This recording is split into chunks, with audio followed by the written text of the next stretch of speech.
Hi friends, எல்லோரும் எப்படி இருக்கீங்க? நல்லா இருக்கீங்களா? சாப்பிட்டீங்களா? என்ன வீடியோன்னு பார்த்தீங்கன்னா, இன்றைக்கி சின்னதாக சட்னி தான் ஃப்ரெண்ட்ஸ். என்ன சட்னின்னு பார்த்தீங்கன்னா, அதுக்கு முன்னாடி ஒரு விஷயம். சில குழந்தைங்க என்ன கொடுத்தாலும் வெயிட் போட மாட்டேங்குதா? கவலையே படாதீங்க. என்னடா நம்ம குழந்தை வெயிட் போடலன்னு கண்டிப்பாக இந்த மாதிரி ஒரு சட்னி ரெடி பண்ணி கொடுத்து பாருங்கள். கண்டிப்பாக டெஃபினட்டாக அவங்களுக்கு பிடிக்கும். எல்லாத்துக்கு மேலே வெயிட்டும் போடுவாங்க. உங்களுக்கும் கூட டிஃபனுக்கு ஒரு சிம்பிளான சட்னி கூட சொல்லலாம்.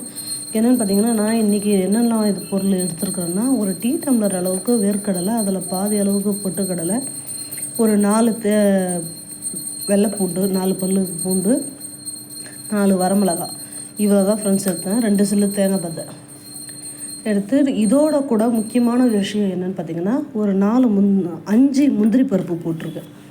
5 முந்திரி பருப்பு போட்டு லைட்டாக குறவரன்னு வச்சு ஒரு சூப்பராக ஒரு தாளிப்பை போட்டாச்சு ஃப்ரெண்ட்ஸ். அவ்வளோதான், சுட்ட கம்மன்னு செம்ம டேஸ்ட்டாக ரெடி ஆகிடுச்சு ஃப்ரெண்ட்ஸ்.